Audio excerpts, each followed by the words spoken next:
Set Ross, thank you. Okay, go ahead and call the meeting to order. Please rise for the pledge of allegiance. I pledge allegiance to the flag of the United States of America and to the republic for which it stands, one nation, under God, indivisible, with liberty and justice for all. Thank you. We'll go to calls of the public, and just a comment, I think in the last few meetings, there's been a lot of public comment, which is great, and we appreciate it, and please keep it respectful and through the planning commission, if as much as possible. I understand there may be questions for Mateo or Ross, I get it, just try to direct them at the planning commission so we don't have conflicts that we don't need, so. That's all. So if there's anybody now for a call of the public, go ahead, please come forward. Yes, ma'am. My name is Lois Four, and I live on Walnut Shores. And I'm a resident who's going to be away from home during the coming months, so I wanted to take an opportunity tonight to speak toward the draft revised master plan, and specifically the Parks and Rec aspect of it. And I know that people have spoken toward this before, but I just want to repeat or emphasize some of the things that have been brought forth. Tyrone Township doesn't own or operate any parks or recreational facilities. Additionally, there are no Livingston County or state parks in the township. It's interesting to note that based on the township's population, the National Recreation and Parks Association recommends roughly 150 acres of parklands to serve the township. And that information comes right from section 8.11, the section that speaks towards parks and recreation in the township's draft revised master plan. Now, let's consider this. When you look at the results of the master plan survey that was mailed to the residents, 81% of those who responded supported public recreation, and 65% supported private recreation. That's significant. Additionally, in the visioning sessions held here at the Township Hall, there was also notable support devoted to parks and trails. It seems as if, since land use of this kind is lacking in Tyrone Township, and it is apparent that the people of the township hold it in high priority, that attention would be paid to it in the revised plan. But when I look at the future land use map for Tyrone Township, it designates mainly church property and a power line corridor as the public or quasi-public land. I'm speaking tonight to encourage town fish officials to intentionally dedicate land for parks and recreation. You asked the residents for input. Please consider that your role gives you not only the opportunity, but the responsibility to be responsive to the people of Tyrone. Thank you. Thank you.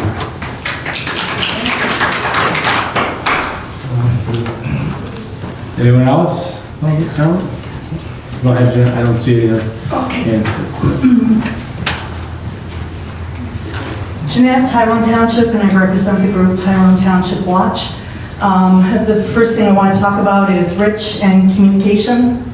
I sent you several emails that you've not answered. The latest being yesterday, a repeat of what I sent you last week, asking if the lawyer would be present tonight, and if not, then why not?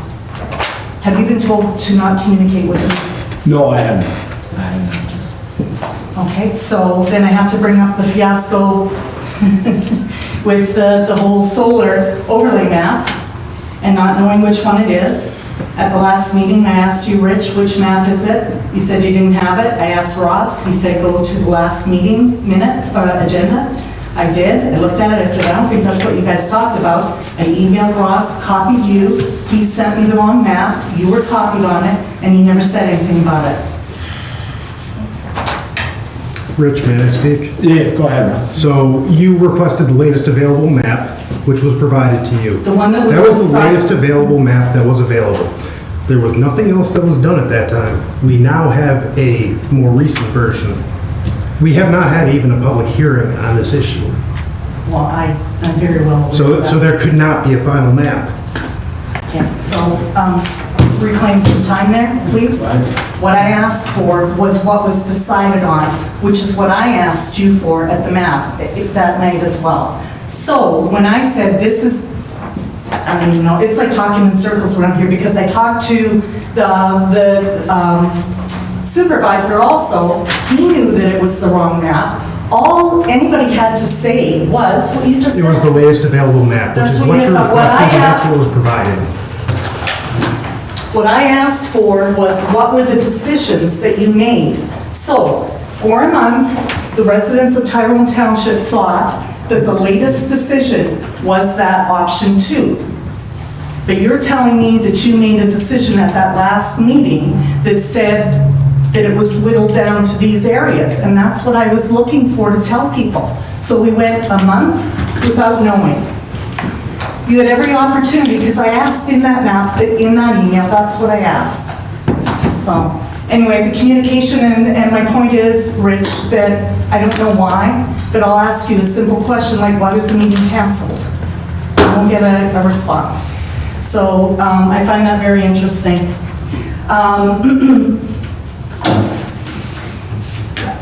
Sorry. Tonight's packet and agenda, the master plan, I'm not going to talk on it. I've asked a couple people to speak on it, a couple of commissioners if they would. There's been questions that people have according to what was the letter that Carla Wharton has put in the agenda packet. The meeting minutes. In the packet tonight, there's no meeting minutes from that last meeting. That was over a month ago. It was a very confusing meeting, a lot of going back and forth. What was it, 2.5 hours? Why are there no meeting minutes to approve tonight? Because staff wasn't able to complete them. Okay, well, what I predict will happen, it will go for quite a while, and then everybody will forget, and then I'll come up and say, you know what, there's a mistake there. And again, you know, when I point out that there's a mistake somewhere, you guys just look at me, I just want to remind you again that I'm pretty sure it's illegal to publish government documents as an official and pass them off as accurate to the public when you've been told there's errors. So I've been ignored on the last one. I sent the clerk a message, I told her there were errors, and nobody wants to deal with that. Where's our lawyer?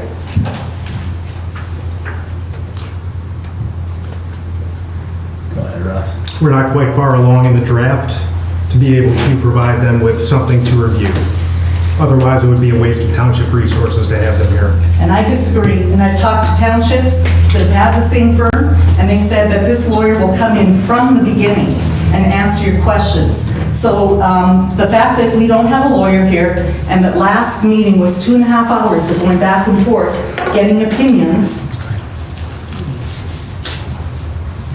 I think he should be here, like he has been for other townships. We can hear him explain things. It will surely contradict what's in this revised ordinance. The solar overlay map, how many times have we asked for the number of acres to be revealed as you go along and change things? Does anybody know how many acres are in there? That you're now designating with this newest map that you just put in the agenda? Does anybody know the acreage? Okay, nobody knows. So, We'll cover it in the meeting. Yep. Go ahead.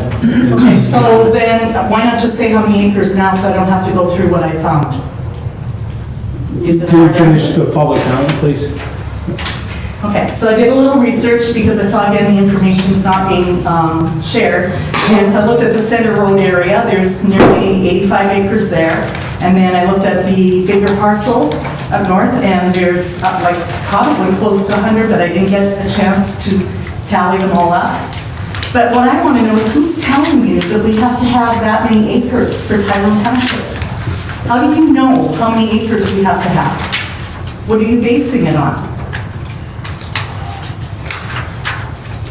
And I would assume none of you can answer that. The wind ordinance, I asked Kurt last meeting, go listen to the video. I said, can you get the topic of wind ordinance on, okay, so you remember, on the board's agenda? You said yes. and it was never on there. So I'm just gonna ask, what is going on around here? The communication is lacking, and it seems like you guys don't want to listen to any information that's presented to you. I'm not here to fight with you guys. You were appointed. You can step down if this is too much for you. But this is a very serious issue, all of these things that are going on. I love my township, I love my home, and I'm here to try and help provide some information. And the lack of information, the lack of response, me handing you or bringing in a binder of ordinances that are taken, and you're going to find that this lawyer has helped create some of them, and not one of you wanted to see them. I don't understand that. Again, I'm here to help, and because I love this place, and I'm seeing what you guys are like just blindly accepting that we should have all these acres for solar, and you don't know why you've picked that number. So I, of course, have more to say, but I'll see you. Thanks, John. Next, Kim or Scott, you both raise your hand. Thank you. I'm Kim Franklin, White Lake Road. I would like us to spend some time, or you guys, to spend some time looking at the draft solar overlay and zoning map. For some reason, we went in our master plan in the future land use to basically, we had 3 industrial, commercial development areas, and in the new solar overlay, we have 8. And I'm kind of confused how we got all of these new commercial, I'll just commercial as an umbrella name. To me, that suggests that we're like really moving into this new development commercial stuff, and I don't remember discussing that at all during master planning. And in fact, as a resident in the discussions, we were trying to limit the amount of development. And now it may be the same areas that we're using, but you guys have, he's got like 8 new colors and all kinds of crap on there. So if you would look at that and get us back to where we originally were, I think that would be helpful.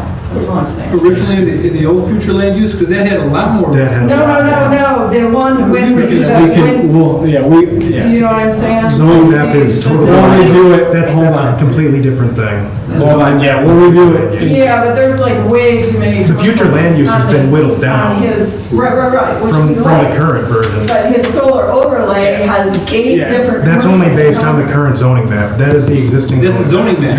Hold on. We'll cover it in the agenda. Yeah. Thanks. Thank you. Yes, hold on. Okay, Scott, go ahead. All right, Scott Dietrich, White Lake Road. I will agree, and I said it when we were presented with the fact we were supposed to get an attorney to help us with this. And the master plan is what puts it together. The lawyer should be here.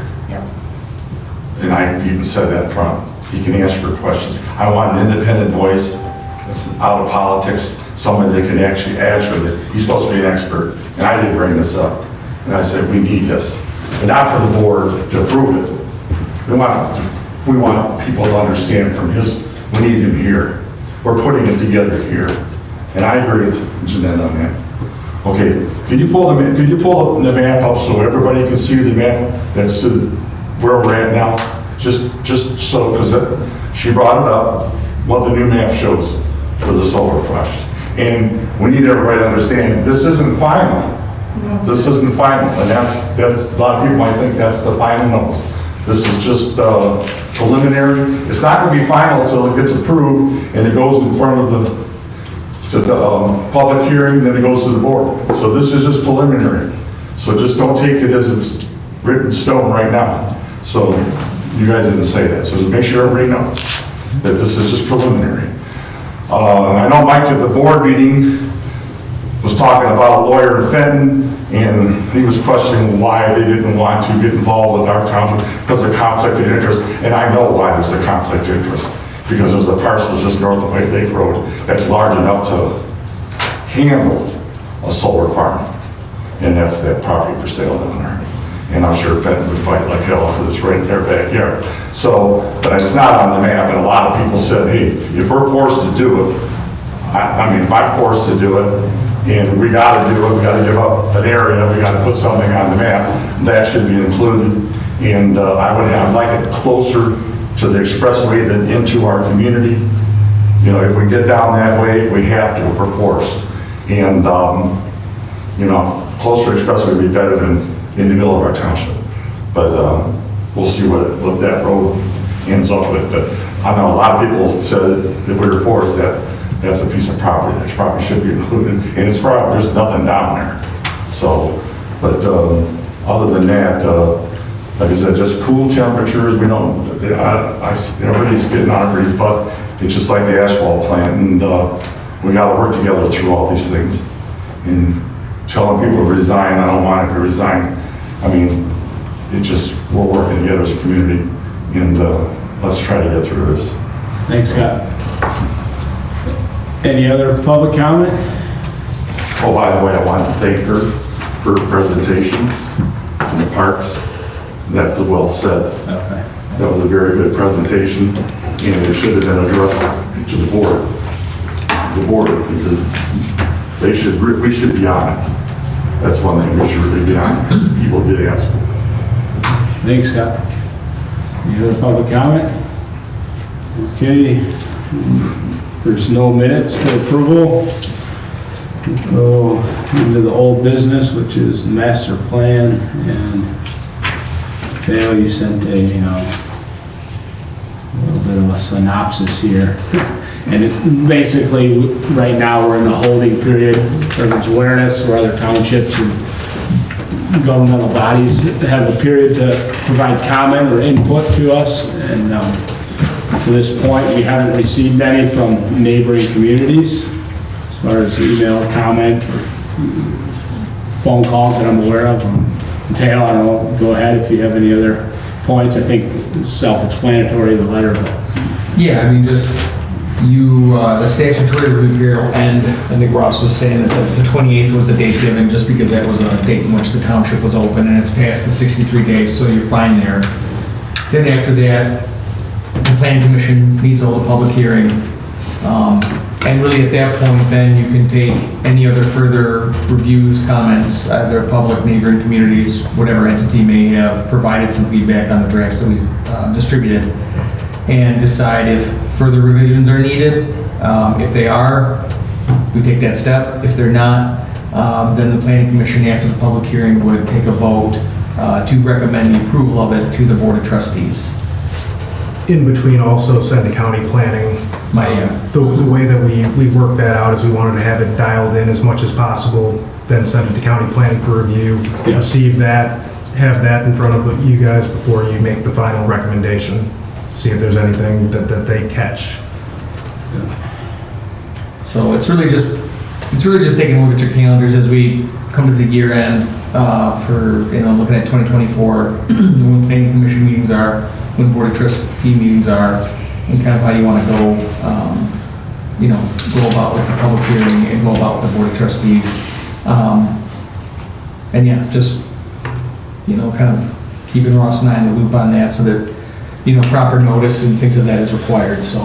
Yeah, no, I don't think, just my thought, I think it would make sense to have a workshop on it specifically prior to the public hearing, Ross, just to give people And that's not, time to that's just something ask that the questions board about would it. need to authorize, yeah.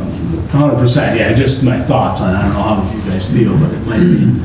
I would recommend that you reach out to the City. board and see what their Yeah. thoughts are on that. If that's your recommendation, that we have another visioning session, and I'm sure that we could coordinate that. Yeah, I think, just because the way things go, right? We Right. did it, it's sat, and then. It's only once every 10 years, want to make sure it's Yeah. good. Any other questions, guys, on master plan? It's kind of a 10 for the full. summary of where we're at and the next steps. So you're saying to have a workshop before the 9th? Do it at the... Well, no, before the night, before we have a public hearing on the master plan. Yeah, Steve, my apologies. I just put the next date on there, but Ross and I mean, per notice requirements and things of that nature, I don't think the 9th It'd be in February. wouldn't it? Yeah, I think February is probably what you want to look at. I think the idea then, if we have the time in the interim, why not? Let's do it. Hopefully we'll get more people than we did the second visioning session, Yeah. where no one showed up. We can advertise maybe. So, yeah, just a thought, and then we can, but to this point, for the board's awareness, we haven't received any input other than the input we got prior to sending the draft out. So do you mean like a workshop for the board and planning commission, or? No. My only reason would be to show, yeah, Okay. more of a visioning session. Ross correctly. It's for the public to be It involved. would be mostly for the Directly. public. Because when you put on the agenda, it gets people to pay attention again, rather than Right. if people weren't there in the summer or when we initialized the draft. Let's put that on the township website. When we do that workshop? A visioning session or? Well, when we decide. Well, the board would need to authorize it, so first step is gonna be reaching out to the board, verifying that, So we'd they be will looking to authorize that, have, because that's gonna cut into the budget, obviously. We'd be looking to have the public, or the, public meeting on the first Tuesday in February. The No, public second, hearing. the second. Yeah, the public hearing. That's the tentative plan, how things are lining up, because at that point, we have all, if any, feedback from the neighboring communities, and potentially, depending on how things pan out, a visiting session in between. Yeah, well, that makes sense. Can we respond to some of the public comments regarding the master plan?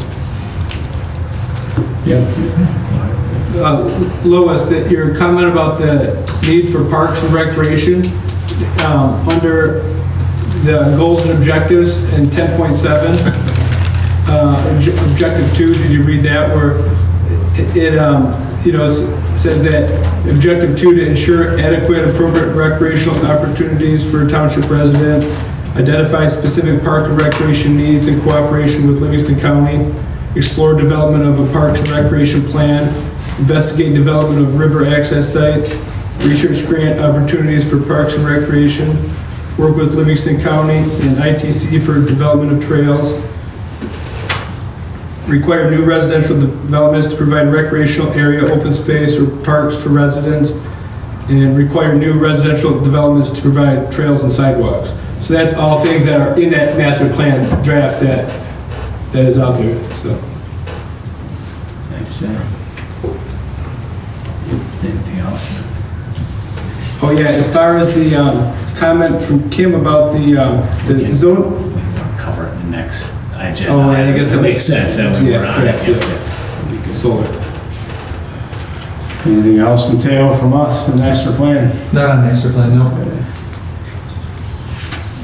You guys have anything else? So was there anything we wanted, are you going to cover the future land use map along with the solar, or you want to cover that right now with the master plan?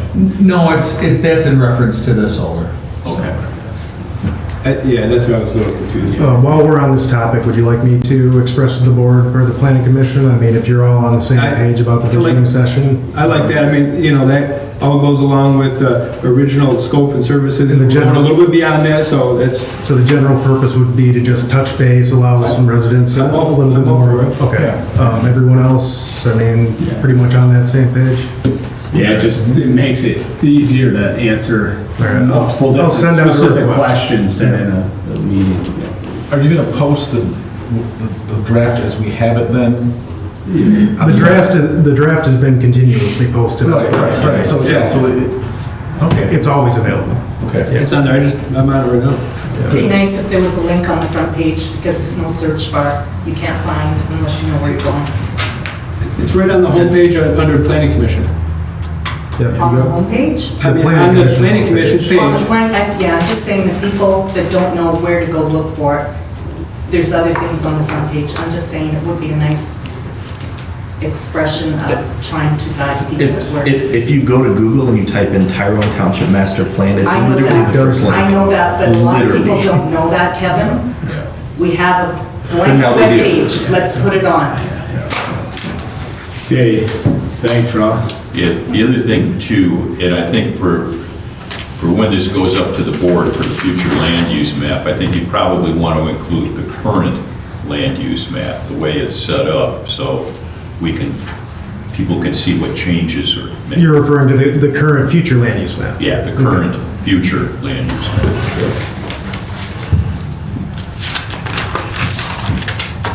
Okay, so we'll go to, is that it, the master plan, yes?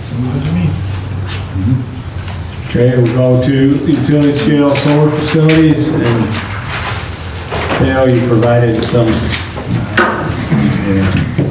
overlays and update basically here, right? And then, so I don't know if you want to go ahead with a little bit of an overview. Yeah, so if you, and I guess we can, I'll start with the map, and we can kind of go into language.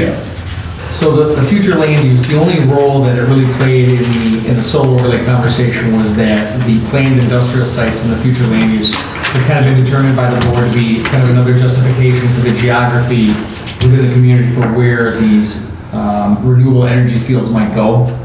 And so once that was identified as the geography, then what we wanted to do was we wanted to get it on the current zoning map so you could see it in reference to that. From a size perspective and a parcel perspective, it's the exact same geography as it was on the future land use map. It's just at the time in which we were talking about geography, the future land use planned industrial designation was kind of used as a further justification for the geography that you were selecting for where you wanted the overlay to go. So that's the only reason I wanted to include it in tonight's, was so that I could explain why the two maps are there and what the overlay draft now on the zoning map. This was always where it was going to be finalized, and it's still in draft form, but the geography of it is the same as what was designated on the future land use map.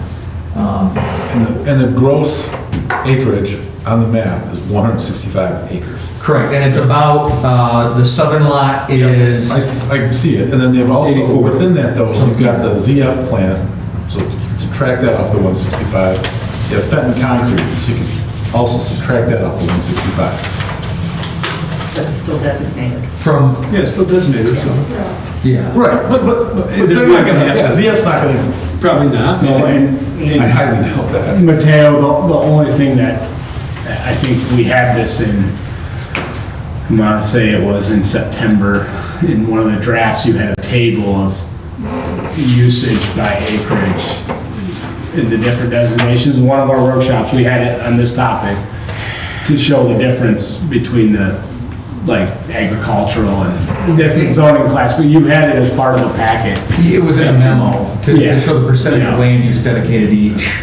And I think, I want to say, and I can redistribute it, but And overall, for us, and like we talked about in our other meeting, was that these uses aren't sitting next to large subdivisions, et cetera, as much as possible to mitigate that conflict, right? That was one of the major reasons why we came up with, hey, it's industrial. put it in Yeah, that and area. if we spent all this time on the master plan, and we said, here's where we want to now limit the industrial use to, and the solar, we felt the industrial solar is an industrial use.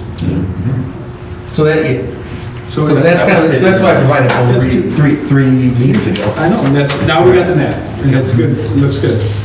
Correct. So with that, then what we did with the language was we took all of the language that was accepted from the last meeting. There were still some items that needed to be addressed and edited, and I know there was some additional information sent after the meeting regarding some of the fire safety and training, which was incorporated into the language as well. So the language is still in a draft phase. I can answer any questions you have about it. We can kind of go through what's been changed since, talk about it kind of the way we did last time, if that's what you prefer.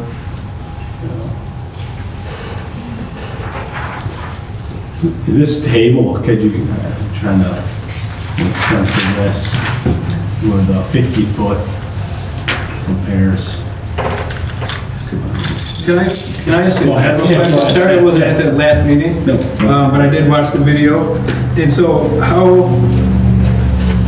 are we trying to now make our ordinance match the state commission's ordinance from the new law? Well. I mean, no, I mean, No, not exactly. So there was, so basically, Mateo gave us recommendations based on, at that time, which was the draft bills that hadn't been signed, and It's not signed, it's there not was, signed. yeah, and there was some of them that, as a planning commission, we directed to, no, we want this still in there, right? There, as we go through the text, there was some things that we, right, and Mateo, you can summarize better if you want. But the way I read the law, that will take this, if an application came in, it would go right to the commission now. well, there's two. We can go back to It depends. Go ahead. Yeah, my apologies, Rich. No, but, The law as it is right now, it defines these facilities based on the megawatts that they can produce. So for solar, it's, Okay. I want to say 50 and above. I think for wind, it's 100 and above. Now, there are facilities that might produce 30, Yeah. and presumably would need less land.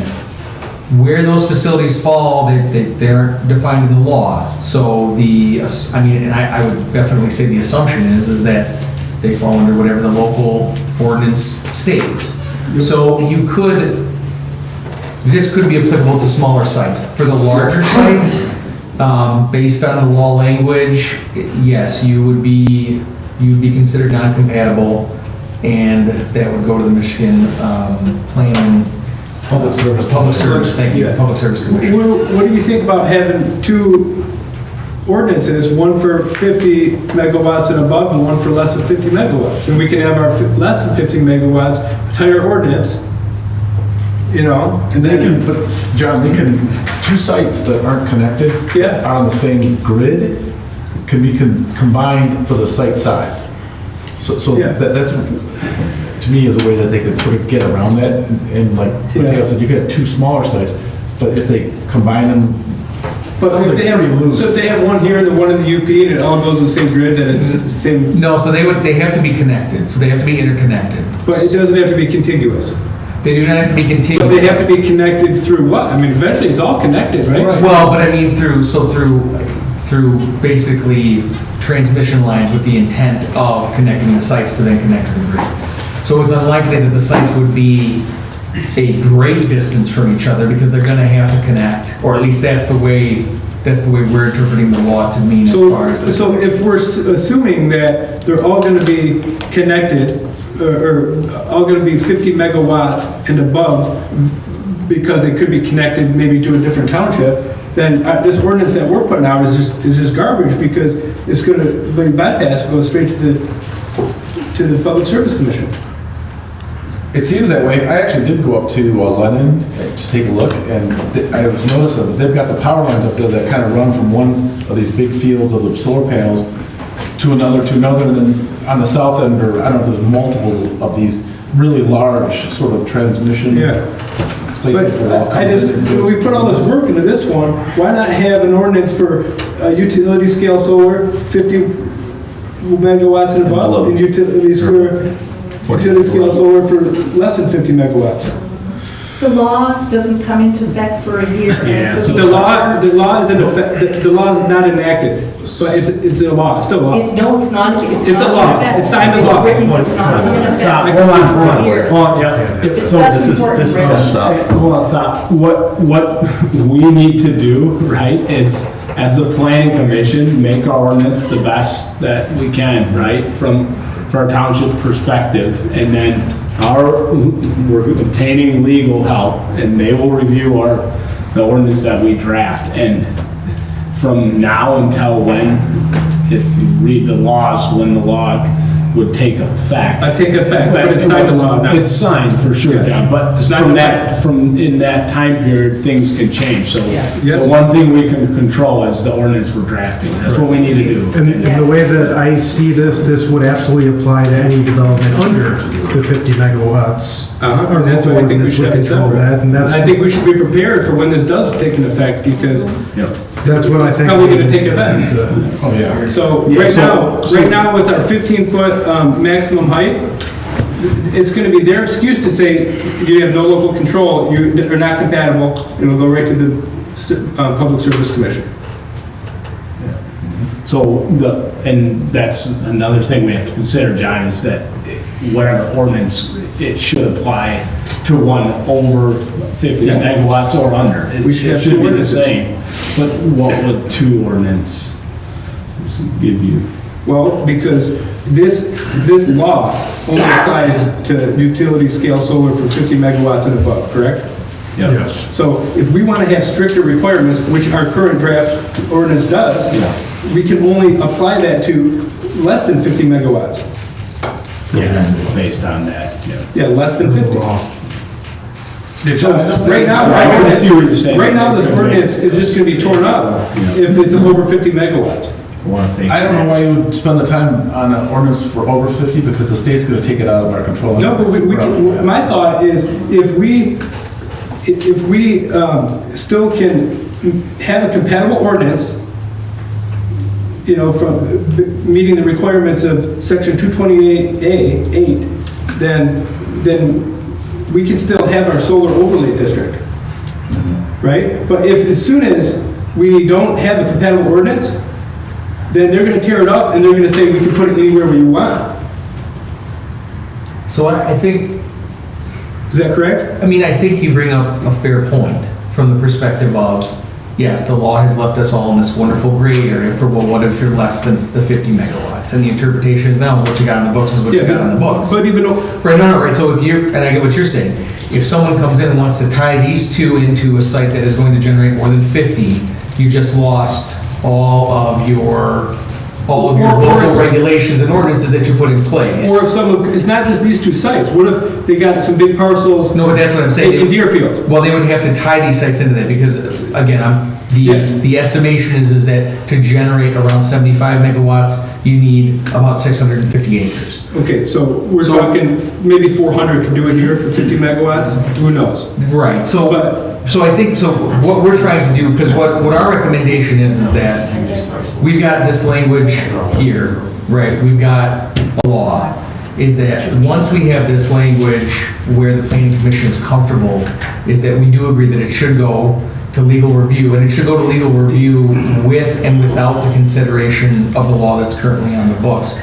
But also with the question of, okay, we've been left in this gray area for south of 50 megawatts, what is the interpretation of the legal community on that at this point? So I think we do get to answer your question. I don't know if we answer it tonight. Instead of guessing, I mean, the township hired a legal solar specialist. How come we're not just tabling this conversation until, and dealing it with them? Yeah, which you can, but at the end of the day, the this is speculation. planning commission has to draft the ordinance. I get it, this is speculation at this point. Yeah. Like, We're under moratorium. You gotta have guidance. oh, pardon? We're under moratorium, so we do need to actively work on it. And I get that, we are. It's not that we're not. and just because we're not an attorney doesn't mean we can't read the law. This is the law. I know, but I get that, but like, I mean, do you know, like, for instance, like, how many megawatts per acre? It's Like, estimated 5 to 10. 4 to 7 is what, Okay, just a quick so- Google. so- But still, like, Similar. that's a pretty But- good, But what I'm saying is we're not, just the simple fact that we're not meeting a compatible, our ordinance is not compatible with the state law. but That again, ours is not going to be applied to anything over 50 megawatts. It can't. Yeah, so we don't get We're not anything under 50? So we should have to, if we think they're going to put in the less than 50, which either way we should plan for, we should have 2 ordinances. Yeah, Mateo, to have 2 ordinances wouldn't be bad. Copy and paste and At change all, our because tables. then we could compare based on what's in the new law versus what our proposals or draft is. I think that would be helpful. And the advantage of that is we're gonna allow, then it'll allow us to have the solar overlay.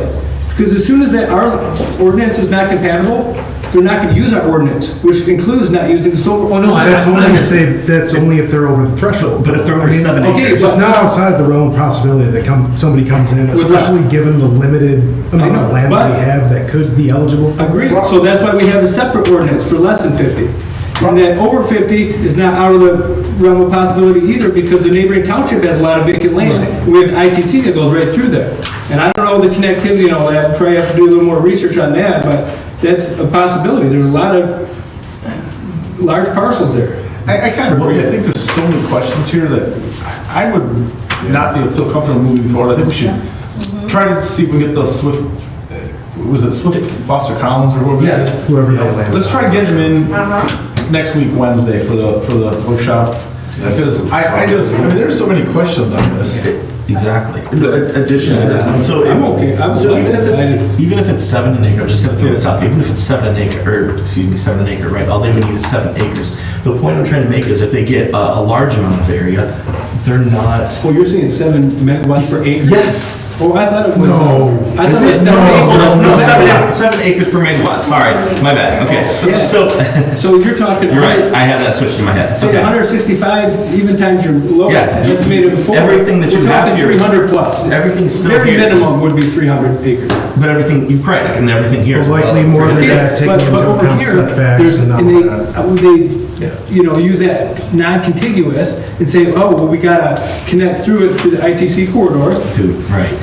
Now we got this Tyrone Deerfield mega site, and so we gotta Yeah, be prepared for it. And to my understanding, right, and nobody has yet, but the reality is it's new. There's not been challenges to it to this point from people in corridor, right? But, so the connection thing is where obviously we can't know all the possibilities. We want to try to plan for them 100%. So Right. And I think that's when this. to this point would help The guy get was some coming in guidance, good. but also, Mateo, from your guys' standpoint, I think, to compare side by side, I think you brought up a lot of points in our last meeting of, hey, based on the law as it stands, I recommend X, Y, Z. And you had a lot of that information. It wouldn't, I don't think it would be too hard to have, how John's phrasing it, 2 ordinances that, hey, above and below this threshold,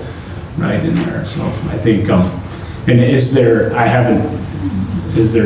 a deadline for when you have to opt in for local control?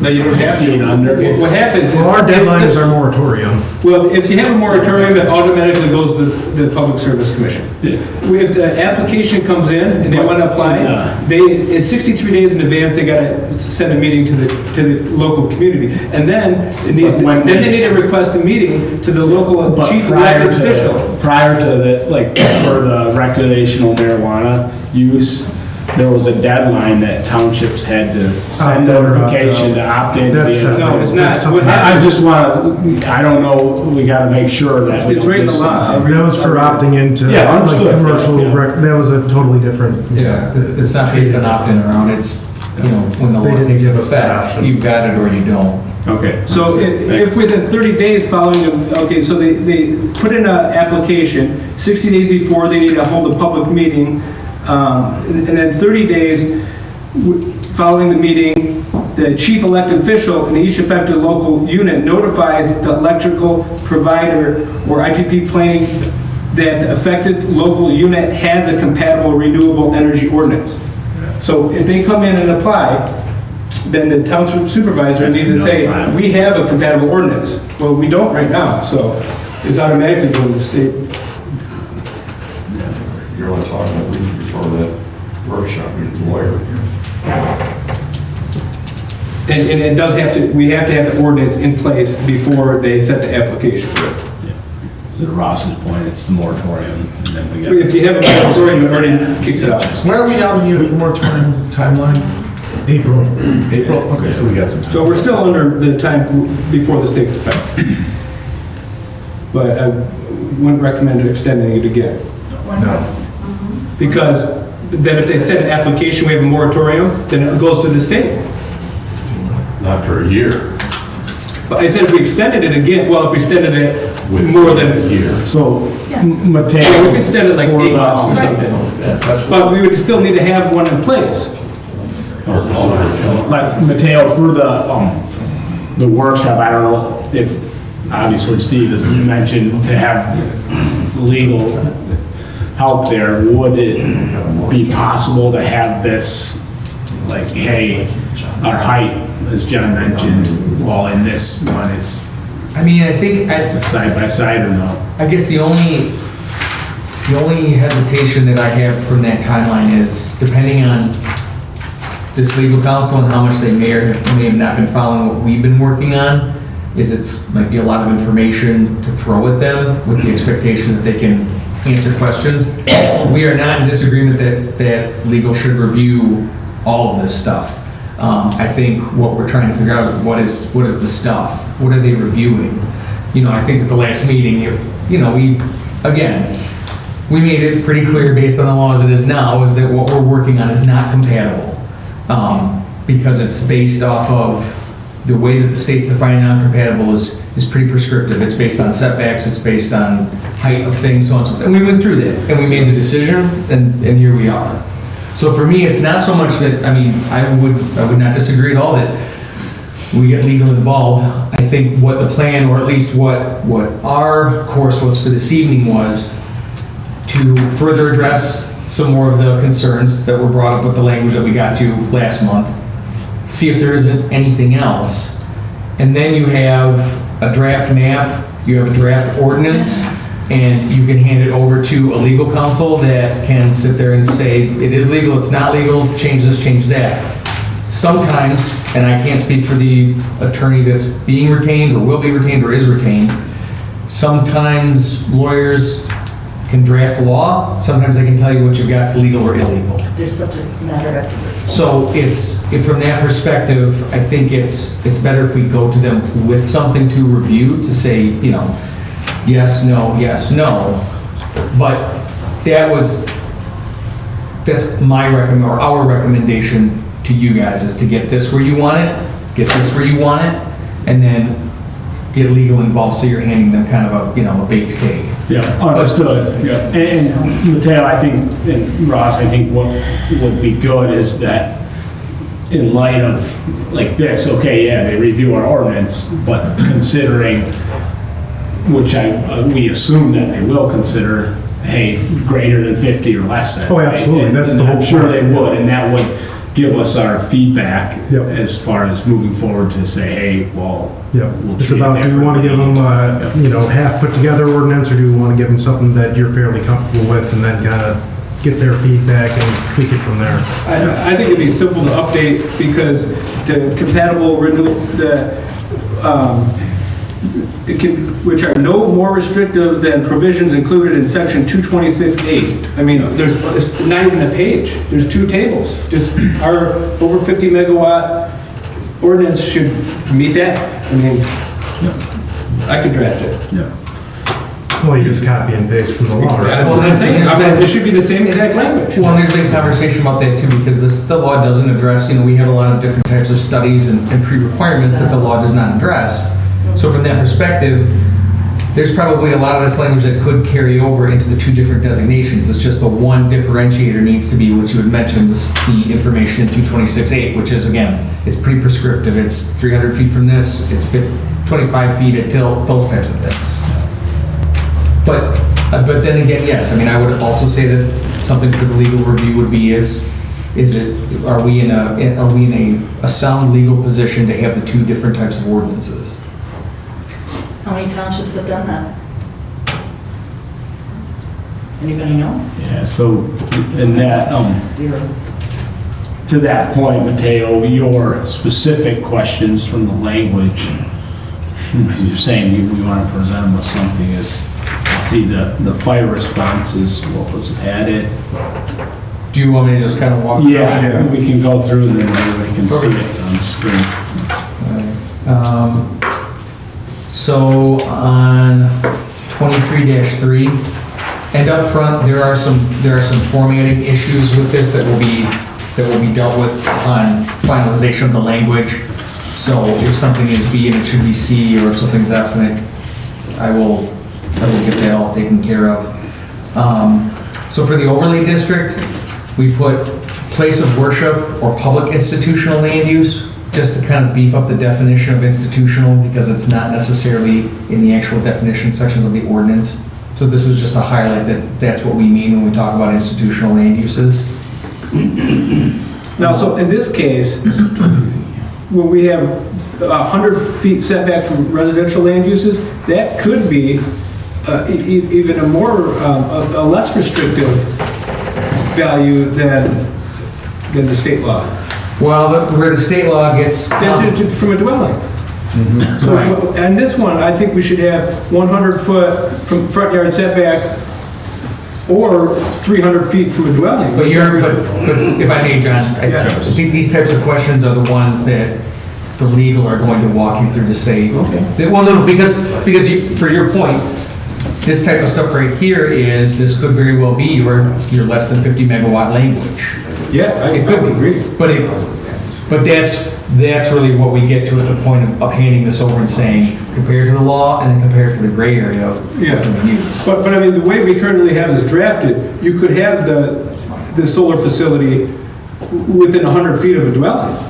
The state law says you gotta be 300 feet. No, 100 feet from the property setback. Well, okay, so 10 feet off, say there's a dwelling 10 feet off their property, so 110. Correct.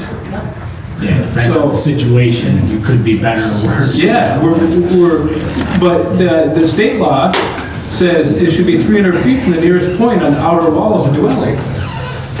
So I think we should just add in there, tighten it up a little bit more. Where we can, that's probably the only, that's actually the only value. Yeah, like I said, we're still in the drafting phase. I know, we're working through it. No, for sure. That's my opinion, if we're gonna have a separate one that doesn't mean everything in this, I think here that 100 feet there should be a star there and say it should also be 300 feet from the dwelling.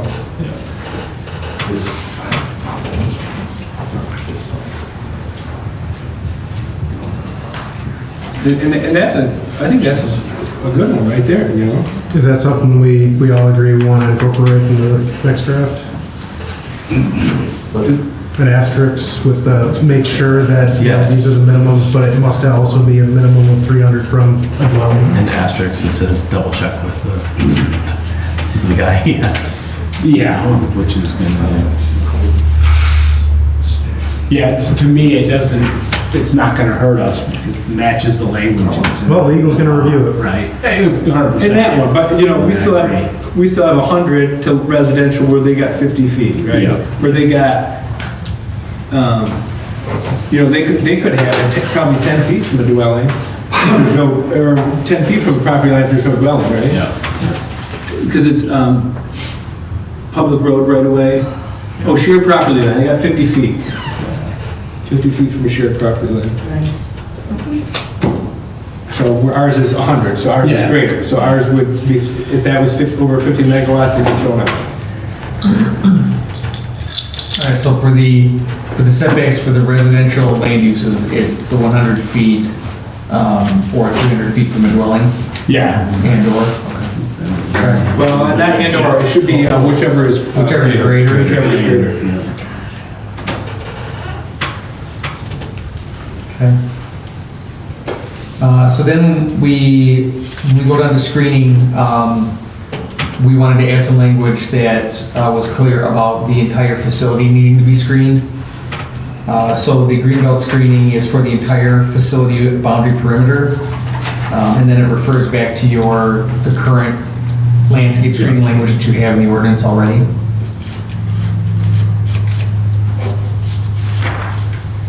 Is there part in there when the trees die?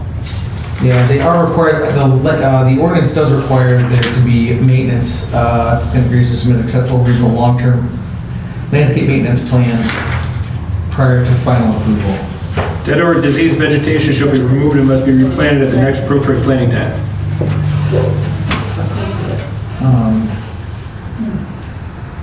Anything with screening? No, I think that was the main point, that it wasn't just on one Wasn't side just or... residential or the other side. For fencing, the state law makes reference to the National Electric Code, so I looked into that, and it's language and standards for materials that are basically put up around equipment with heavy electricity. So I think it only makes sense to keep that language in there.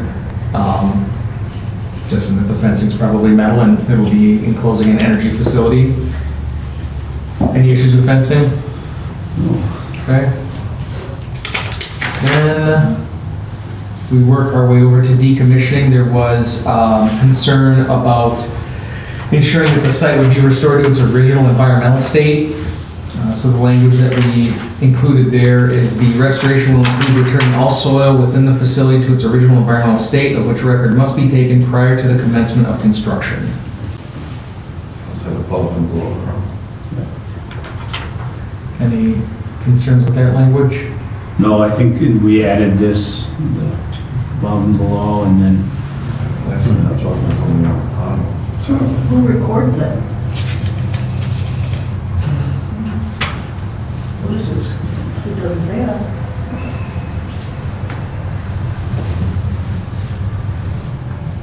And this was updated. Any issues with the decommissioning? Yes. For the security, Kurt had mentioned that should be changed to surety. So that's been changed. And then we included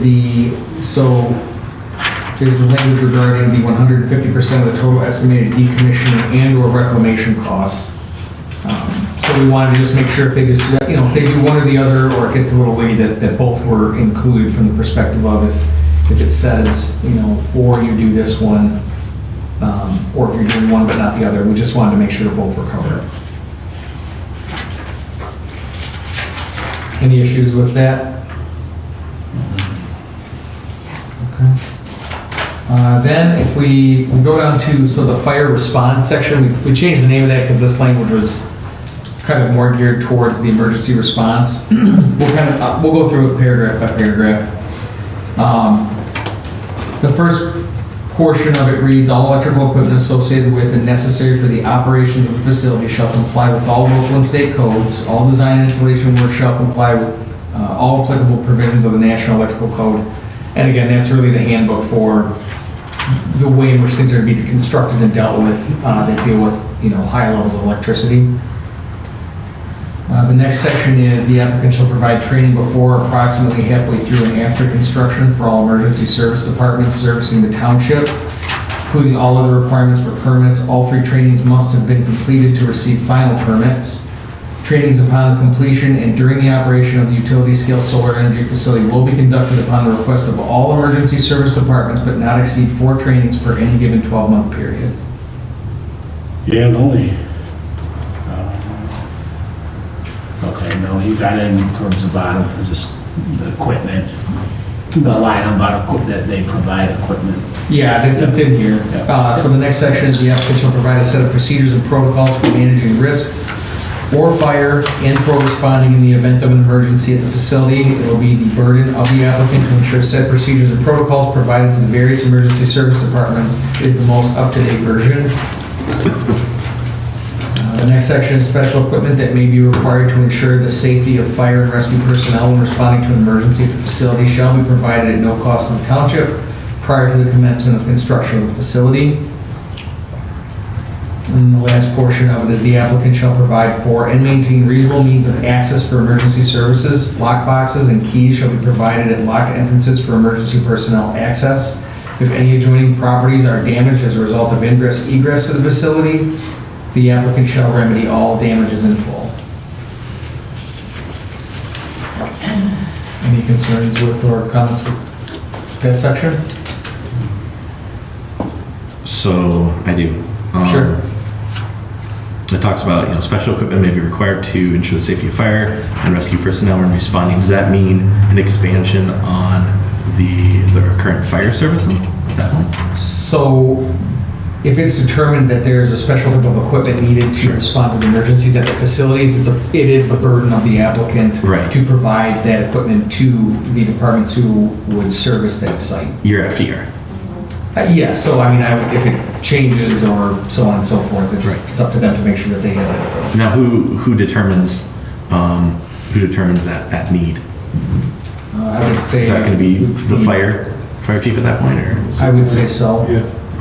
maybe that, as determined by the local fire authority. Local, right, exactly.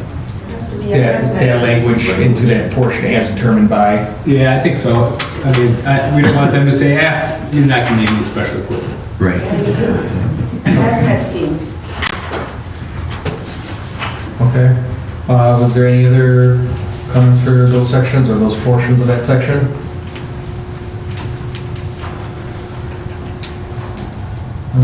So next we go down to herbicides. So this was part of the language that was sent to us. And I believe it is in some reference to the potential for brush fires at the site, but we kind of wanted to just break it out as a general rule of thumb that for the use of herbicides, the best practices when using herbicides, non-harmful to the environment or other hazardous chemicals to control weeds, grass, and other unwanted vegetation shall be used.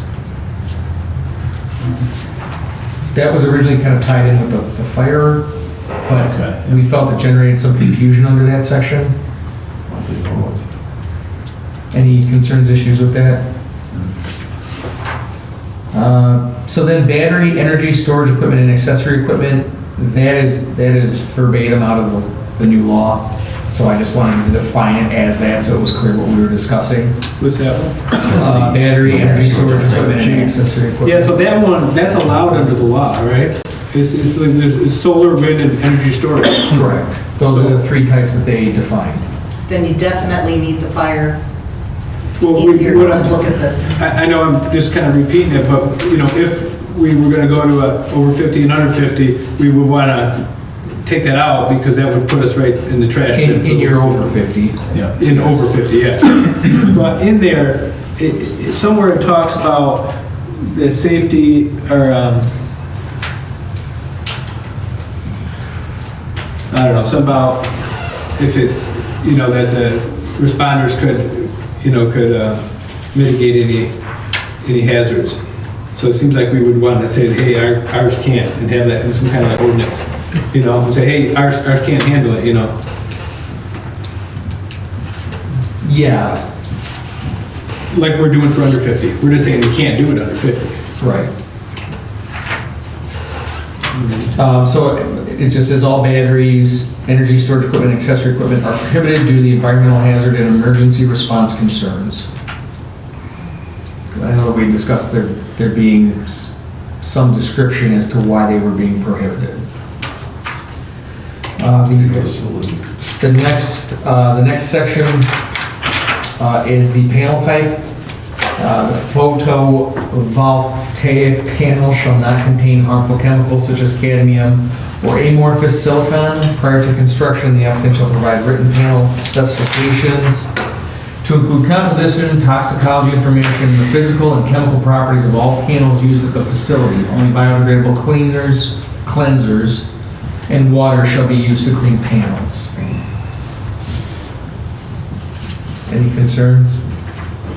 Recyclability. I thought we were adding the reason for it is all our water in our wells, so that, again, similar to the prior one, we got an argument. Herbicides are going to weeds down. You got hundreds of acres. Yeah, so for us, for the panel type, you guys think it's okay, or you guys want to add any? I think that's fine. The only thing in this one, Mateo, is do you have the ability, or is that, like, I understand, we want it as strong as we can make it, right, but it's something that, whether or not, I think it's gonna be up to legal whether we can specify the panel type, right? 'Cause you can. My surface research on it is that you are restricting 2 of 6 to 7 panels, different types that are in use, and they've all got their pros and cons. I cannot tell you which ones are industry preferred or not.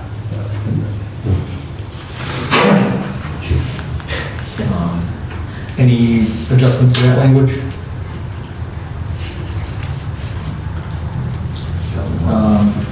So then in section 2, where you have site plan approval and supporting materials, in E, it talks about showing the placement of overhead and underground electrical transmission or distribution lines.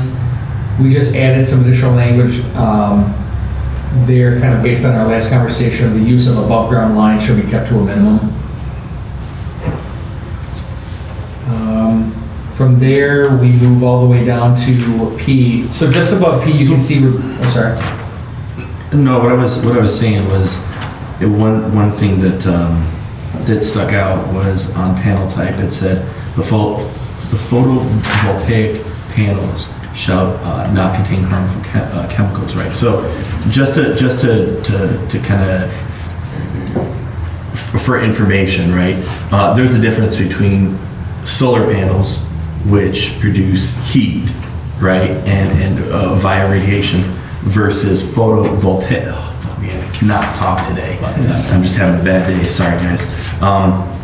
Which instead are essentially like a higher energy. They convert thermal energy into electricity, right? So they are different than a solar panel. So I just want to make sure that you guys are aware of that. I mean, I think we can easily add that the solar and/or photovoltaic panels.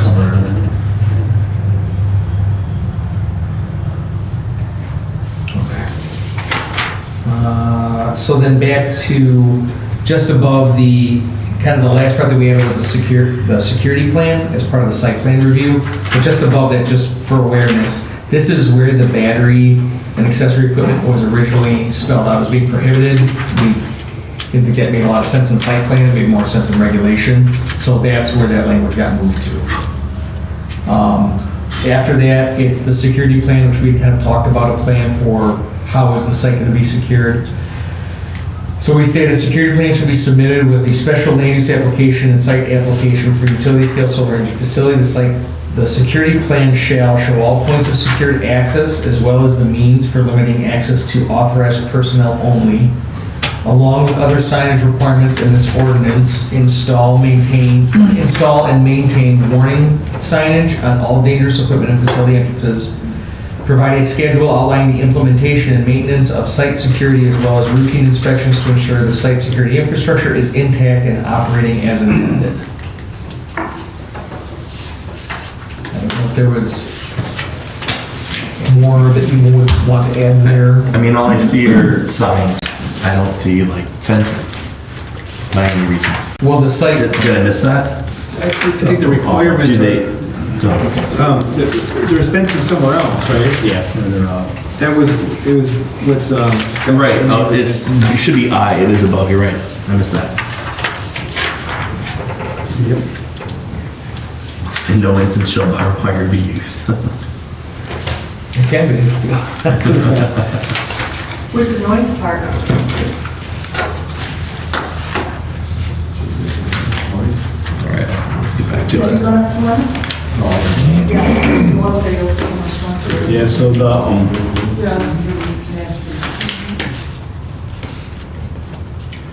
You know,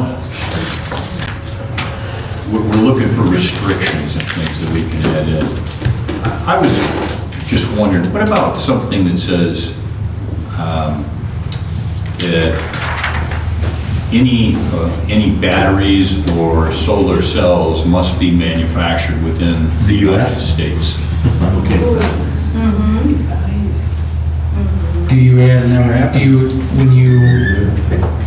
so I guess when you require brick, you ask where it comes from? oh, And I'm not saying that this isn't, that we cannot incorporate that. yeah, the language. steel, the state requires steel to be manufactured in the US for all, anything the state spends money on. So if we tossed in local content, that would certainly narrow it down where you can get the stuff that. Well, now, say that they take us to court and then they say, hey, there's none manufactured in the US, and then they get a consent judgment saying it wasn't. yeah, so I think where this is going, Kurt, is similar. I think that there's a list of things for the lawyer that says, hey, Yeah, No, there's, good point. if we want to do this, what's your opinion on it, right? And this is one of them. Say, hey, it's manufactured homes. I like it, I like that, but We prefer local content.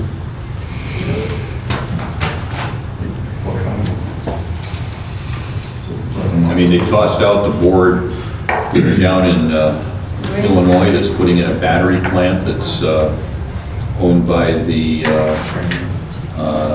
Chinese government. They did that mission too. Big Rapids. Yeah. Yeah. They did that Big Rapids. So I guess what I'm supporting is if I have to put up with the stuff, I want to put up with stuff that we make. That's right. Yeah. Yes. Yeah, and Mateo, I think overall I think this can apply to many of the sections here, is that, that we put, there's strong language in the, in our ordinance that says this has to be maintained this way through the life of it. Like, for instance, there's a comment about noise, or maybe there's lighting, right, where that, it gives the township the ability to say, hey, you're out, similar to special land use, right? You're outside of what you put in place when you open this facility. This gives us grounds to tell you to stop operating, right? And that, and noise, I would say, is one of those things that would probably come into play there, because when equipment wears out, That's it likely doesn't something we operate. want to put in here is noise. I think that's something that was initially talked on, but It not was, fully yeah. followed up on. So I think that's something that should be considered as well. And then, I don't know if, obviously, if we'll get to this if our legal team's here So- for our next meeting, Ross, but. I haven't had communication from the board. I'm not 100% certain that that's even a viable option at this time, Yeah. because I don't know the status of where they're at with the attorney. I will check with the board. I'll follow up. I'll see if that's an option to have them come to our workshop to kind of get an introduction on the topic. But at this time, like I said, I just don't know for certain if that's possible. Well, can we get them a revised copy of what we just, all these revisions we have and get them? Potentially, but I need to await some direction from the board. I have not had direction from them yet on the attorney aspect, other than it's coming down the pipeline. But there, I mean, not that there's a lot, but it sounds like there's a few more adjustments, additions to be made. Because I just want to, what I don't want to happen is there to be a handful of drafts floating, the legal review team gets, whatever draft it is that you guys want, send is what we'll send. But if there's still a few more tweaks here, then I want to make sure I get those. Send it to me now. Well, I prefer to set all the traps I can. So language about the products being manufactured. Okay. Worst they can do is make us take it out. The language about accountability. Would we go for accountability? We have failures and stuff like that to state. What's the next one?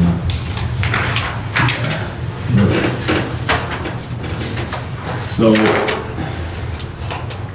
from this perspective, then, Mateo, there is revisions we want done, right, as we just finished up correcting them.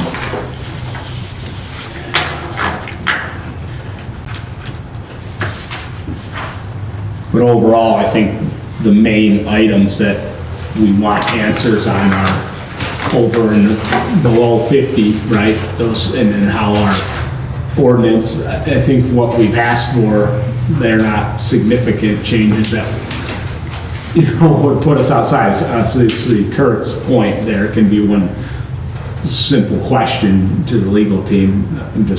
I think we could still get this to the legal team sooner than later, right? I understand, right, if they're just being brought up to speed with what's going on here, then. I mean, I can, like I said, there's not an insurmountable amount of edits here. Yeah, I mean, I guess I don't want to get ahead of myself. It would be potentially feasible to have this new language available for the workshop. But that said, it's possible. I don't want to commit just this second.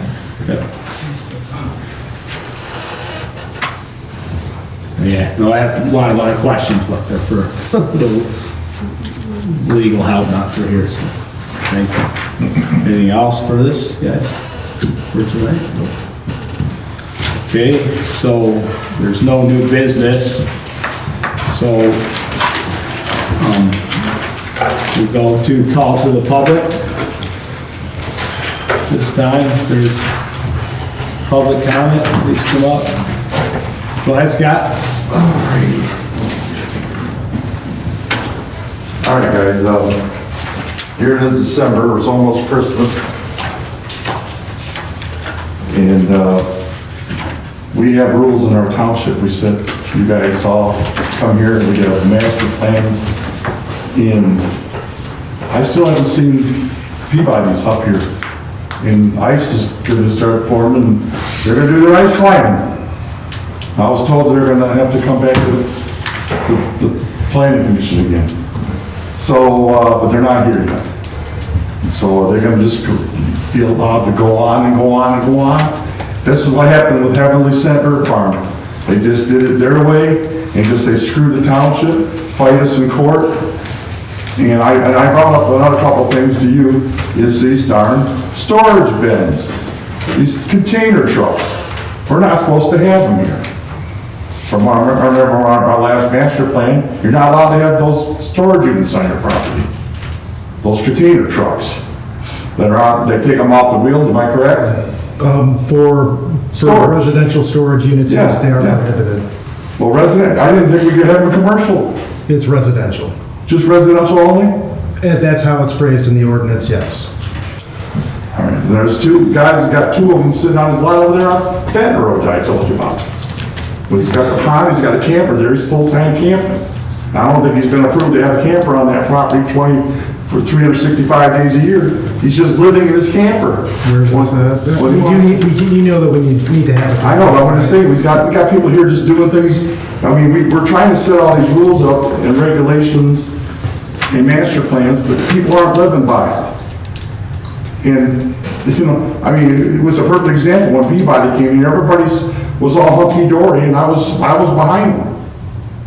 It was a nice idea. I'm just gonna do ice climbing. He's expanded. He did the bike thing this summer, never got approved for that. And I specifically told him at that meeting, you have to let the planning commission know, and I wasn't against what he was doing. I said, you're gonna do other things we need to know. Well, no, I'm not gonna do nothing. And then I got pictures of him at one event with his vendors with the alcohol, and Kurt specifically told him no alcohol at these events. I mean, it's just, and he posted on the damn Facebook.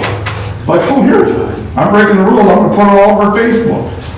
I mean, who do we go after, and who do we make follow rules in this township? Who don't we make follow rules? I mean, as far as I'm concerned, if I was in charge, he wouldn't get it after what he's done. I don't think people should be rewarded for telling the township to go to hell. Sorry. As far as I'm concerned, it's what he did. Because he specifically said here that people, everybody told him, even John, told him, what you do can affect what you do, what gets approved. And John, I mean, we were all fair with him, weren't we? I mean, you said it, John. I mean, it was out of your mouth. I'm not misrepresenting you, I don't think, because I remember you saying that. I hope that's word for word. I was saying what they want to do, they need to put in their... Exactly, put it in writing, yeah. Right, the write-up. Yeah, exactly what I'm trying to say. So here we do, if we support somebody, and they tell us what we want to do, and, you know, they should live by what they tell us. And if they don't, and they keep fighting us, I can't sit rewarding. Or else at least keep them from getting too big, because I'm afraid he's gonna just keep expanding and expanding. He's got neighbors, and everybody from Foley Road and Heartland Road, all the way around, is gonna have to deal with the traffic.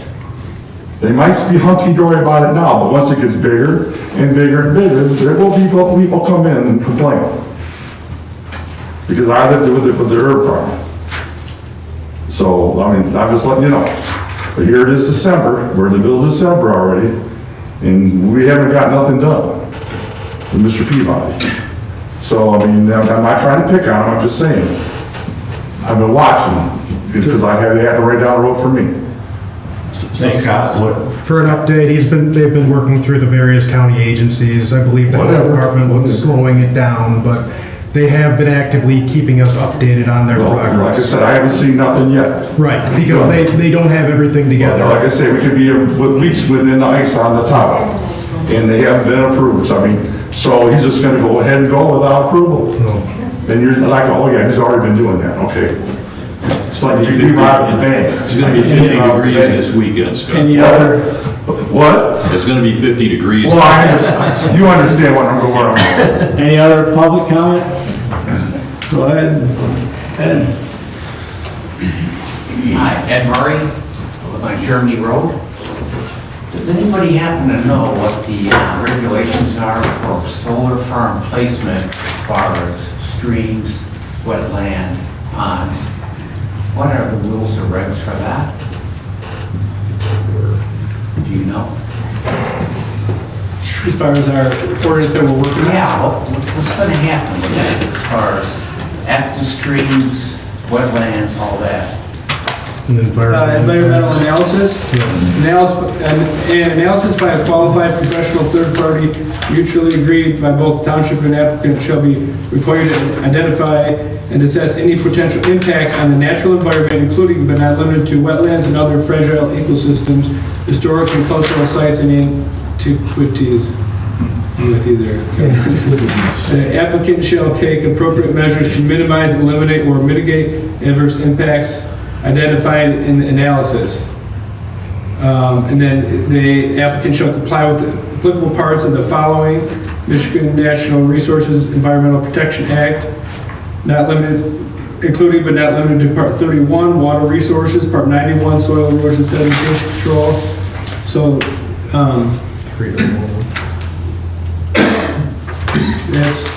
that's what we have in our current draft ordinance. Oh, more, Part 301, Inland Lakes and Streams, 303, Wetlands, 323, Shoreline Protection and Management, Part 325, Great Lakes Submerged Lands, Part 353, Sand Dunes Protection and Management.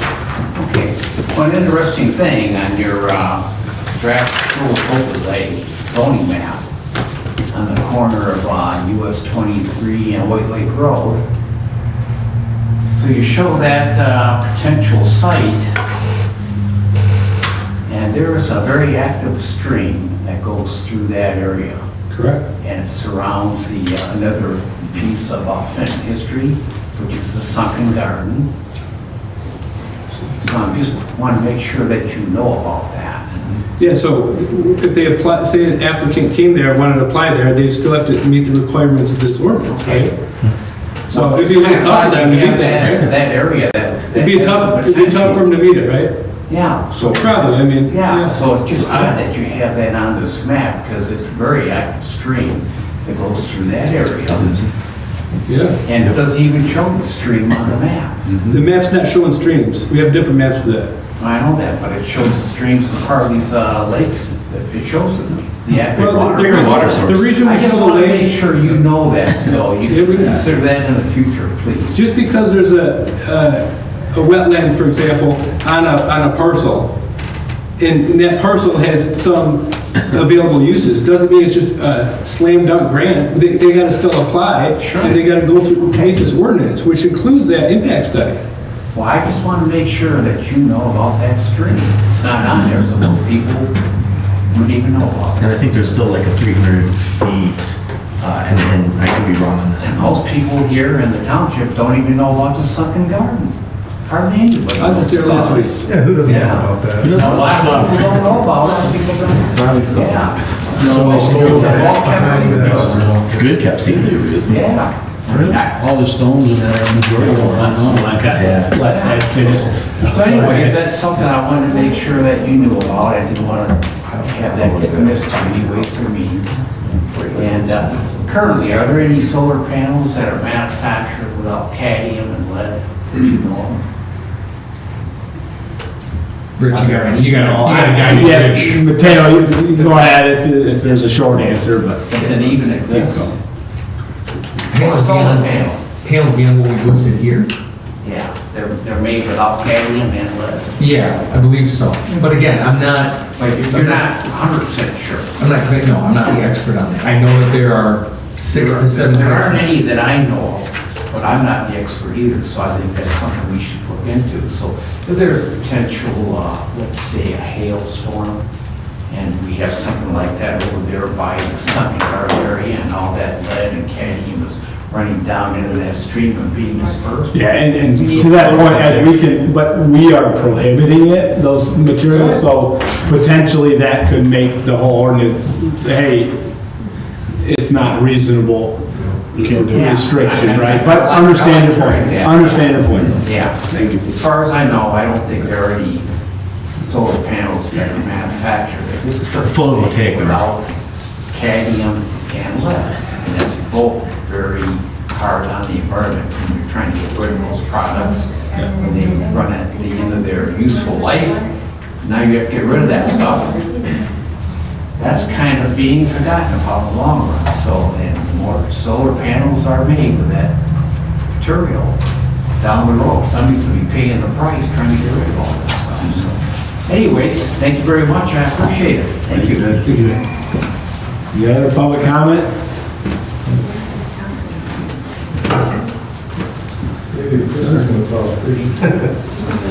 Hi, I'm Chris from Fuller. So again, I see that I recommended last meeting that you put a resident impact, address the resident impact. You've got environmental impact, wildlife impact. You might remember my story about Bambi crossing Foley Road, doesn't pay taxes. That's really important that you guys should have every ordinance that you guys are putting together. First and foremost, show what the impact is to the residents. And we see nothing like that. There's nothing from the consultant. So that's one thing. Number two,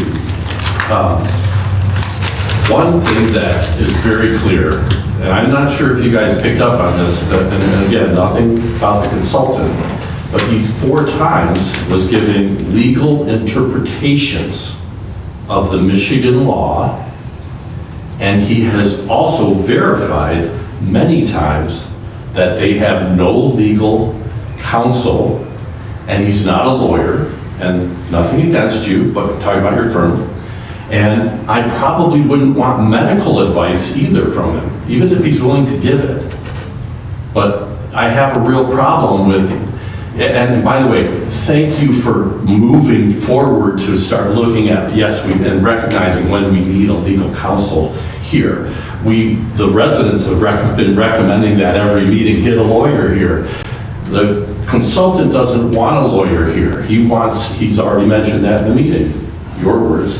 He said, I prefer you wait that we're done with this and then we can present them with something. But a lawyer part of this discussion, we wouldn't have the consultant making legal opinions about the Michigan law. We would have the lawyer piping in on the law, and that would save us a lot of time, is what I'm saying. So that's just my comment and my observation. We could save a lot of time by having the lawyers sitting with this group and asking those questions while you're going through this sort-out process. And finally, I'd like to point out that the ordinance that you're writing, this is my input and opinion, should be absolutely the most restrictive ordinance that we would do without a Michigan law. And I've said this in previous comments. Without any law, if that law didn't even exist, that ordinance should be tighter than tight. And then the lawyer's job should be to tell us what is the absolute minimum we need on the ordinance to comply with the law. Not the maximum maps, not the maximum things that we can get away with. I mean, 150 acres or 65 acres is ridiculous for the township to commit that kind of land, even approve that kind of land. The lawyer can then tell us what's the absolute minimum that we have to comply with the law. That's the purpose of the lawyer. Just like if you were to say to an attorney, and by the way, we need to be sending them pre-documentation, not when they read it. We'll pay them to read it ahead of time and not wait for them to show up at a meeting. That's how lawyers work. I've used lawyers many times. You send them the documents, then you get together and discuss it. So please, please engage this lawyer. Get with the board. Ross he's not commissioned by the board yet to get that lawyer here. But that's got to be a top priority, so they're part of the process, and keep that legal aspect to the absolute minimum to meet the state requirements, not anything above. Because if we're going to write an ordinance today that says, let's meet the requirements and even go beyond, so guess what? All you're doing is saying, turn on a big neon sign out at the end of the road saying, please come to this township and put in a giant solar industrial power plant. That's what you're saying. But if you write a very restrictive one, and then the lawyers can tell us exactly the minimum we absolutely can get away with in our ordinance, that's what we should be pointing to. And I think you get a lot more support from the residents if you took this approach, rather than just make it a law, make it comply with the law.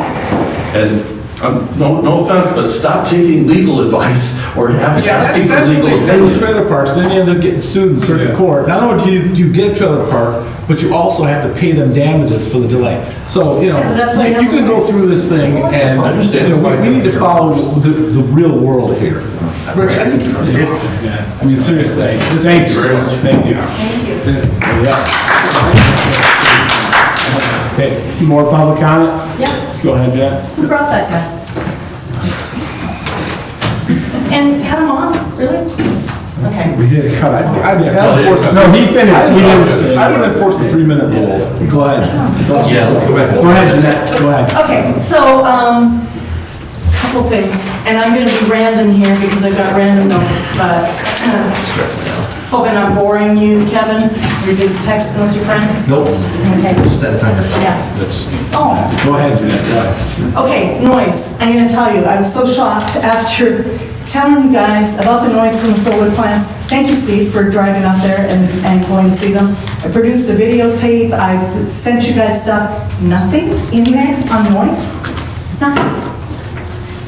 That's unbelievable to me. There has to be strict requirements for that. And you know what, let me just back up for a minute. And John, this law has been signed by the governor, and in it, it says it doesn't go into effect for a year. Okay? Yeah, it's a lot. So, okay, but it does not go into effect. Things get turned over. Are you aware of what's going on in the background, of the coalitions that are forming, et cetera? The money that's being raised? Good luck. I just think that we need to be prepared if it does go into effect. Exactly. So it's good luck to all of us. And hopefully, that will get turned around, because otherwise our township is done. It'll be horrible. Well, Michigan will be done. So please keep that in mind, that the law has to be signed yet. And even still, in parts of Ohio, It's been signed. It's been signed. sorry, it's been signed, but it has, go into effect. Sorry, you guys know what I meant, right? Clear? Okay. So in Ohio, where there are laws, there are places where they're not enforcing them because of the outrage by the communities. They're just like ignoring it. So please don't put us in that hole yet that says we got to throw up our arms and say, oh, the law, and we've got to comply with it. There's nothing to comply with yet. And so let's fight for our community. We need people to fight. And you know what? There are townships all across here that their planning commissions, their chairmen, their supervisors are getting involved in these groups. I see them online. They're there and they're communicating and they're getting organized. So that is important to know also. What did the fire department say about this? Have they been asked about this? What their opinion is on the plan? Do they agree with the whole training portion of it? Also, where's the wind and the battery ordinance? I still didn't get an answer on that. That's just as important to get that going. So I don't know how you guys do that. Do you go to the supervisor and say, hey, we're the planning commission, we plan things, we would like to plan a wind ordinance also. How does that work? So I would think that as a planning commission, that you would go to them and ask them and say, look, we need this for our community. Am I wrong? You know? It's part of what we requested last meeting, that our legal help would give us advice on that. Okay, all right, good to know. And then again, I'm going to say, we need the lawyer here. So I don't know how many ordinances you guys read, and you're not going to tell me. I probably read 50 of them around Michigan. I haven't seen any that did the double. And also, you know, it's really rude, Kevin, that's fine. you know? Yeah, Jeanette, finish your comment on the ordinance thing, if there's specific, to that point, if there's specific items, and this is for everybody in the room, that a very good way to do it is to email, and then I can forward it to the planning commission members. You don't right? answer. And I'm not saying you're gonna get a direct answer, because it's one person, right? I can't say, hey, I'm gonna give this answer to you, and that's what the planning commission's gonna do, right? But what I will say is for everybody, that the email communication is a great way, and we can all read it from, as far as this ordinance input standpoint. So, go ahead, Jeanette, finish up. Go ahead. Yeah, I don't know, what I leave off? Somebody help me. Sure, you just want me to sit down, but I know I have other... No, I just was answering your question about the ordinance input. Okay, so again, oh, I know what it was. I wanted to also point out that this is one of the problems with the ordinance. Okay, I have gone through it, and here's an example. You have a line in there in the ordinance that says, and I quote, "Detergents should be of a biodegradable variety, and frequency of anticipated cleaning should be described." So what are they gonna do? They're gonna say, they're gonna violate it, you guys are gonna go after them and say, hey, you're not using, they're gonna say, go pound sand. Your ordinance didn't say it. So what I'm saying, and that's just one small thing that I picked out of there. And then again, the noise. So you guys, I would just say, stop with this. Go advocate to get the lawyer here. Somebody has to do that. Go tell the supervisor you want the lawyer here. You want him here, and that'll save more time and money in the long run. Okay, thanks, But Jeanette. can somebody do that? Thank you. Difference between should and shall. More public comment in the back, go ahead. Person who doesn't public speak. You hold your phone. I already do. I already got it right here. How rude. Go I ahead. want the lawyer here. What's your name? Sorry. Tina Tina. McCall. I don't understand why we can't have a lawyer here. I don't understand why he has any say over whether we have the lawyer here or not. His input does not matter at this point. Our input matters. What we want should be what's being done. And we want the lawyer here for input because we have legal questions. We have legal questions. I'm sure you guys have a lot of legal questions, but we certainly have legal questions we'd like answered. This stuff is happening in our neighborhoods. We want the legal questions answered by someone who knows what they're doing. That's all. And if we have to go to the board and do it, we'll go ask the board. But that's your job. That's what you should be doing. So go ask somebody, go ask the board. If you can't do it, let one of us, we'll do it. But we're paying for the lawyer. We're paying for him. Not that we want to, but we are. So I would rather pay the lawyer. My monies would rather go towards a lawyer who knows what they're doing than a consultant. That's it. Okay, thank you. Good for you. Any other public comment? Rich, can I just,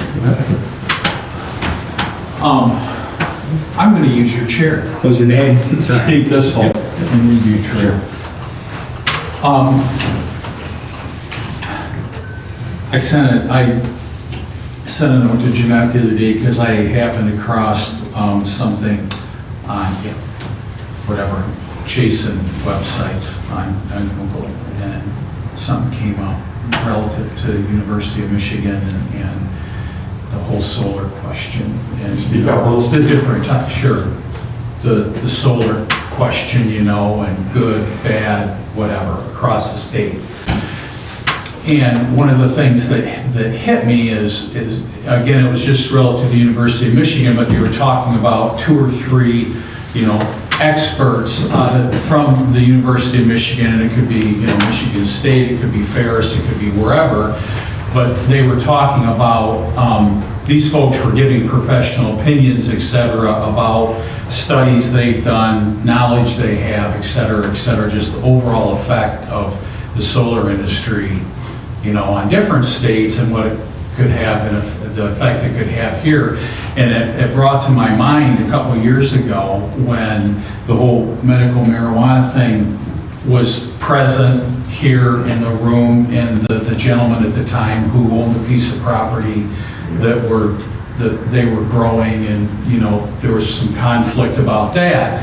And I just remember one of the meetings, I think it was a planning commission meeting, where there was a lady here that was, this is not the right word, but a local expert on state law for medical marijuana.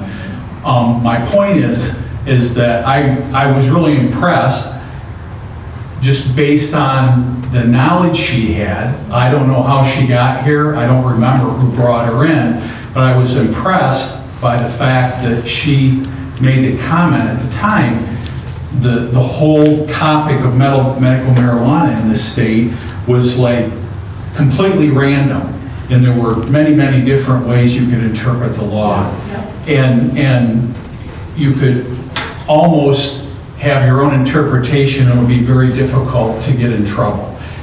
So if you put that aside, I just don't understand where that's gone specifically, but I was just making the comment that the observation relative to the solar facility topic, and getting lawyers in here and getting advice and that and this and that and the other thing, the solar thing kind of seems like a similar topic to me right now across the state.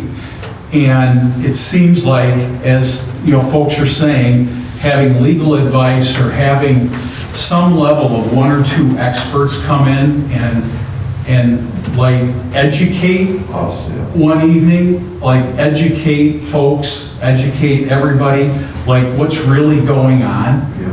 Who's behind the push, we probably know. Who's behind it, who's gonna benefit?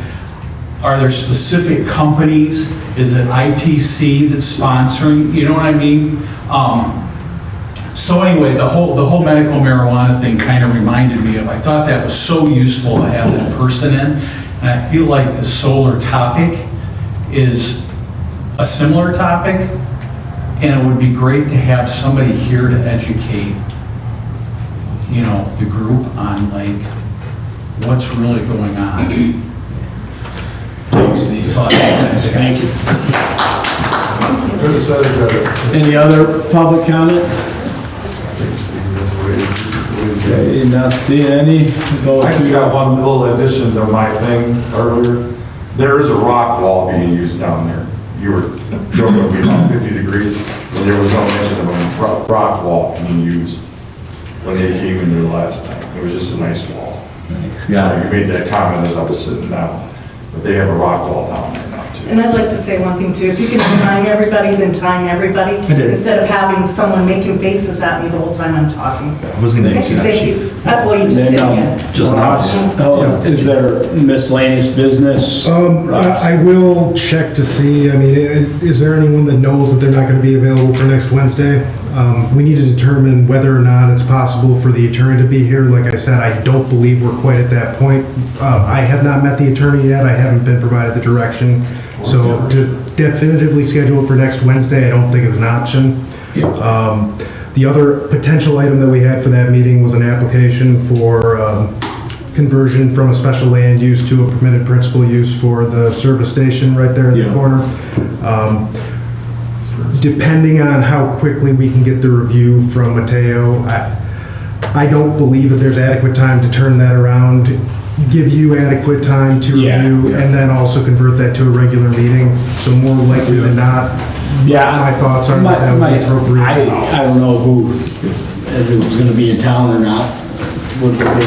Because I think it's important enough that if we're able to have the lawyer here, we should have that meeting. I will work on that and see if that's we an gotta- option, but if that is an option, that's all that I'm seeing that we will be able to really work on. Yeah, and that would be wise to only focus on that item if they're here. So. I agree. Don't dilute it with other stuff. Yeah, and then for clarification, if I may, Yeah, go to ahead. Steve's point, if my memory serves, I believe that was at a board meeting that they brought in that Yeah, I attorney. think so. And I believe that it was our state rep, Bob Bizat, that lined that up and You're probably right. coordinated that. Ross, I just, That's You didn't hire a what I- special marijuana attorney, right?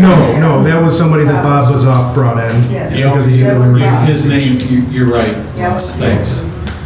Any other items, Ross? That is all that I had, was just the potential for a workshop. Right now, it's kind of TBD, depending on attendance and whether or not we can line something up with the For attorney sure, on yeah. that. Okay. All right, anything else, guys, miscellaneous business? Okay, move we adjourn.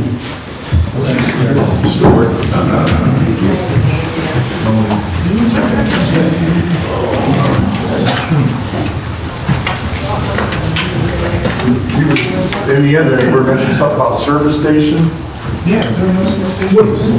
Oh, I just saw, I couldn't understand what you said. No, yeah. Oh, I gotta be up. You too.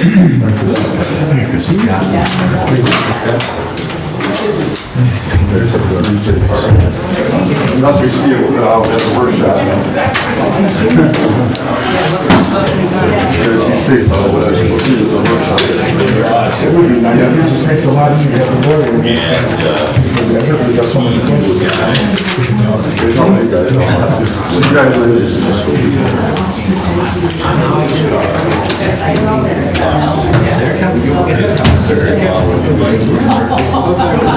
Merry Christmas, guys.